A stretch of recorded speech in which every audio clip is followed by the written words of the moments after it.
Coombe, Part 8. Coombe had been led to an anteroom in the arrivals lounge where the chief of security sat across a desk. The air was close, far too humid for Coombe's liking. Coombe wasn't sure where Prakesh was, probably in some identical room to this one. They hadn't had any chance to get their story straight before they were taken off the plane, and Coombe could only hope his friend wouldn't babble too much. The head of security was a rotund man with sweat patches under his arms and a slick of black hair that moistened his uniform collar. Coombe didn't have time for men such as he, for they were always drunk on the little power their superiors drip-fed them. "A plane full of dead passengers and flight crew," the security chief began, "and only the two of you survived. Can you explain how such a thing transpires?" "Simple," Coombe replied. "Never order the chicken." The chief snorted. "A simple rule with which to live one's life. Why are you visiting Delhi, Mr. Coombe?" "It's just Coombe, and I'm here sightseeing with my friend who's acting as something of a tour guide."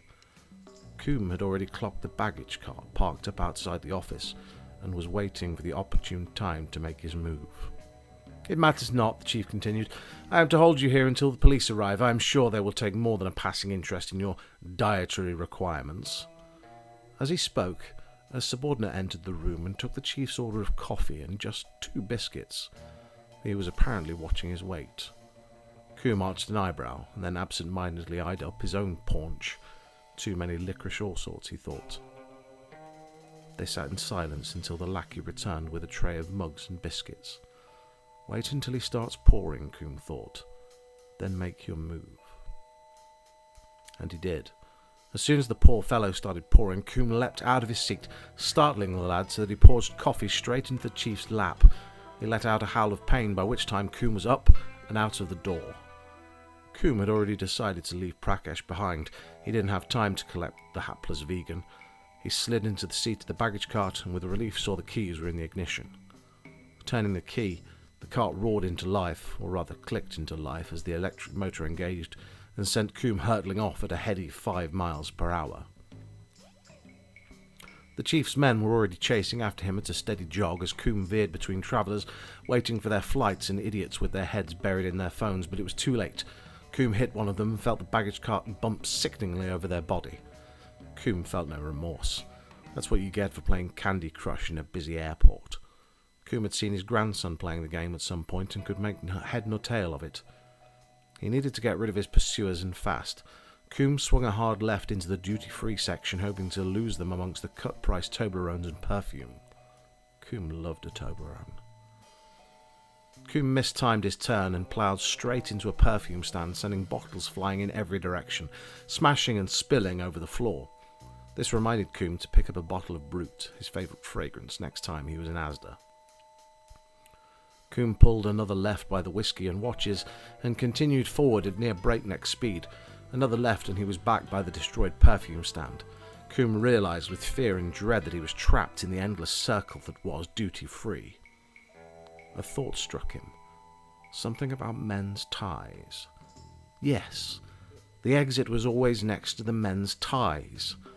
Coombe slammed on the brakes, made a right turn past the ties, and sailed out of duty-free with nary a box of Gillian chocolates for his troubles. Coombe was clear and free, with no one in his tail, and sailed down the concourse towards the baggage carousel. Up ahead, a mother and child crossed his path, and so Coombe dutifully slowed down until they were safely out of his way before pressing the accelerator with all his might to get him the last few yards to the carousel. Coombe leapt off the cart and onto the slowly turning machinery, and hid behind a matching pink luggage set. Coombe waited there a moment and realised the whole thing was slowly turning in a circle, bringing him back to the baggage buggy. Bloody Ada, Coombe thought. There has to be a way out of here. Then it struck him. The huge service elevator he'd seen just outside duty-free. If he could get there, he'd be home and dry. Jumping back onto the baggage cart, he sped back the way he'd come, passing his pursuers on the way. Coombe would have to time this perfectly as he pointed his cart towards the lift doors some 20 yards away.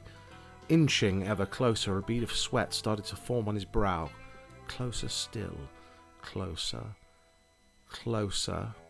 As Coombe was mere yards away, the lift doors opened in welcoming him.